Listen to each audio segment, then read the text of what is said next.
안녕하세요. 정보가 세상을 바꾼다 인포뱅크입니다. 이번에 전해드릴 내용은 웬 담요 같은 소리, 중국 생색 지원 비난하는 우크라이나, 중국이 우크라이나에 지원하는 배경에 대해서 좀 자세히 알아보도록 하겠습니다. 여러분의 구독, 좋아요 한 번씩 눌러주시고 이야기를 시작을 해보도록 하겠습니다. 지금 우크라이나의 부총재가 러시아 제재에 참여하지도 않으면서 구호 물품을 보낸 중국을 맹비난하고 나서고 있습니다. 러시아를 제재하지 않으면서도 이불과 그리고 담요 같은 지원 물품을 보내는 것에 대해서 강력하게 비난을 하고 있는 것인데요. 중국 외교부가 최근 우크라이나에 필요한 것은 미국의 무기보다 중국의 인도적 물자라고 발언한 데 대해서 우크라이나 부총리가 강한 반감을 표현을 한 것입니다. 21일 페이스북에 따르면 이리나 베레슈크 우크라이나 부총리는 지난 19일 자신의 계정에 글을 올려서 자오리젠 중국 외교부 대변인의 발언은 전혀 진지하지 않고 존경받을 만한 국가의 위상을 가질 가치가 하등 없다라고 비판을 한 것이죠. 앞서 자오리젠 중국 외교부 대변인은 지난 18일 정례 브리핑에서 미국은 치명적인 무기를 제공을 했지만 중국은 식품, 분유, 침낭, 이불, 방수 매트와 같은 긴급히 필요로 하는 인도적 물자를 지원했다라고 밝히고 있죠. 그런데 지금 현재 싸우고 있는 상황에서 물론 인도적 물품이 필요하지만 정말 필요한 것은 군수 물자이죠. 그런데 왜 중국은 군수 물자를 제공하지 않으면서도 지금 현재 러시아에 대해서 비난하지 않으면서도 이렇게 그 구호 물품 보낼까요? 그 배경이 뭘까요? 그 배경까지도 한번 알아보도록 하겠습니다. 자, 지금 계속 이야기가 나오는데 지금 미국이 지원하는 무기가 앞으로 우크라이나의 안보를 가져다 주느냐, 아니면 우크라이나에서 더 많은 민간인의 사상자를 초래하겠느냐라고 하면서 우크라이나 민간인에게 음식과 침낭보다 더 필요한 것이 무엇이겠느냐라고 중국은 생색을 내고 있죠. 이에 베레시크 부총리는 무슨 담요냐? 러시아가 우리 도시를 폭격하고 있다 라고 하면서 민간인의 하늘을 가릴 방공 시스템이 필요하다. 방수 매트가 또 뭔가 라고 분톡을 터뜨리고 있죠. 이어서 지난주 러시아 공격을 대피한 중국인 유학생 160여 명에 물어볼 것을 권한다라고 하면서 우리는 담요와 매트리스가 필요하지 않고 우리 영토를 방어할 무기가 필요하다라고 강조하고 있습니다. 또 중국을 향해서 우크라이나의 주거 지역에 폭격하는 이들에 대한 지원을 중단하라고 하면서 러시아에 대해서 암묵적인 지지를 철회할 것을 요구를 하고 있죠. 한편 칭강 주미 중국 대사는 20일 미국의 CBS와의 인터뷰에서 중국이 돈이나 무기를 러시아에 보낼 수 있느냐라는 질문에 중국이 러시아에 군사적 지원을 한다는 잘못된 정보가 있다. 우리는 이를 거부한다 라고 하면서 중국이 하고 있는 일은 음식과 의약품, 침낭, 분유 등을 보내는 것이지 어느 곳에서 무기와 탄약을 보내지 않는다라고 말을 하고 있어요. 지금 미국의 강력한 제재, 이러한 제재를 통해서 지금 중국산 무기가 러시아에 들어가기가 상당히 어려운 상황이에요.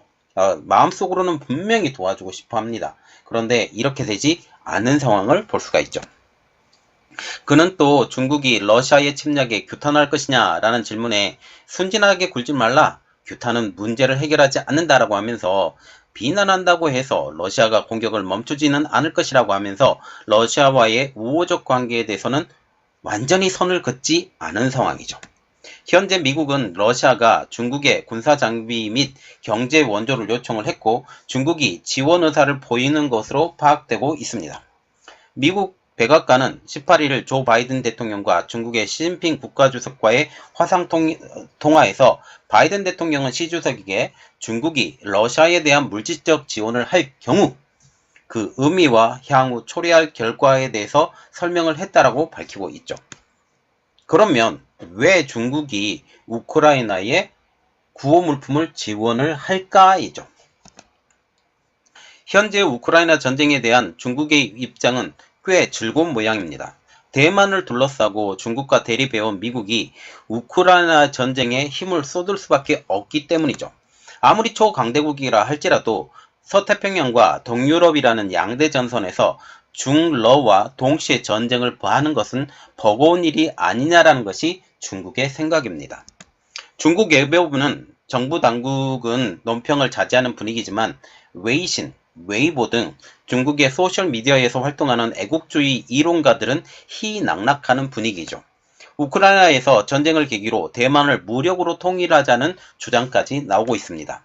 지난 1월 19일 조 바이든 대통령은 기자회견에서 러시아가 국경을 넘는 전면적 성격의 침략을 감행을 하면 용납하지는 않겠지만 소규모 침투에 대해서는 어떤 제재를 가할지를 놓고 나토 회원국 간에 이견이 있을 수 있다는 취지로 말을 했습니다. 작년 말에는 우크라이나에 미군을 파병할 계획도 없다고 했고 실질적으로 러시아가 우크라이나에 침략하기 한 2주 전에 그곳에 있었던 미군 병사들을 완전히 밖으로 빼내는 사건까지 있어요. 그래서 이미 러시아의 계획을 알고 있었다. 알고 있은 상태에서 미국의 병사들을 빼냈다라는 것을 우리가 알 수가 있죠. 당시 조 바이든 대통령의 발언은 중러를 상태로 두 개의 전선에서 동시에 전쟁을 벌이는 부담스러운 상황을 피하기 위해 우크라이나 쪽을 포기하려는 것이 아니냐라는 해석까지 이어졌습니다. 이를 틈타 러시아가 우크라이나를 침공했다라고 지금 말을 하고 있고 실질적으로는 무기를 지원을 하지만 군대는 지원하지 않는 상황이죠.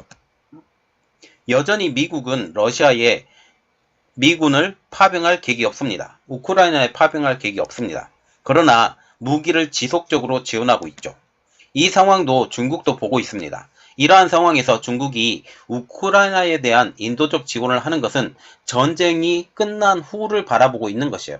지금 현재 마리우폴에 대해서 완전히 러시아가 다 점령했다라는 말이 있고 그래서 동부전선에 대해서는 러시아가 사실상 승리한 것이 아니냐라는 분석이 있고 이제 동부전선을 다 함락을 시켰으니 이제 서쪽으로 움직이는 것이 아니냐라는 말까지 지금 나오고 있죠.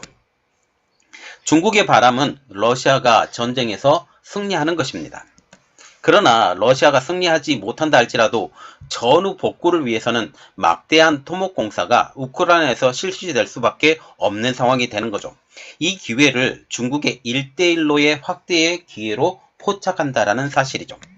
자, 지금 보시면 유럽 각국의 천연가스 러시아 수입 의존도를 보면 지금 우크라이나를 통해서 많은 국가들이 이 러시아산 천연가스를 지원을 받고 있어요.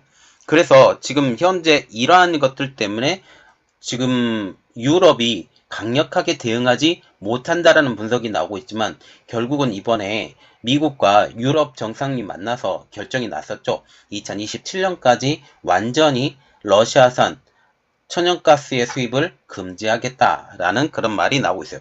물론 그 전에 상황이 좋아지면 또 다른 상황이 나오겠죠. 자, 지금 보시면 중국이 우크라이나에 인도적 지원의 모포나 아니면 담요나 그리고 우유 같은 그러한 필수품들을 보내고 있습니다. 이 보내는 것들은 지금 러시아가 점령을 하든 아니면 러시아가 점령을 하지 않든 이 전쟁은 언제쯤 끝나게 될 거예요. 끝나게 되면 전후 복구라는 게 있어요. 전후 복구 상황이 됐을 때 지금 중국이 들어가겠다라는 거죠. 1대1로의 그러한 것 때문에 그 상황까지 계산했었던 중국이라고 생각을 하시면 되고 만약 전후 복구에 미국이 제일 원하는 것은 한국과 일본의 건설 기업들이 들어가는 건데 이게 제대로 될지 한번 그 상황까지 보겠습니다. 이번 내용은 여기까지 하겠고요. 저희 내용이 여러분들에게 도움이 됐다라고 생각을 하시면 구독과 좋아요 그리고 알람 설정까지 부탁드리겠습니다. 감사합니다.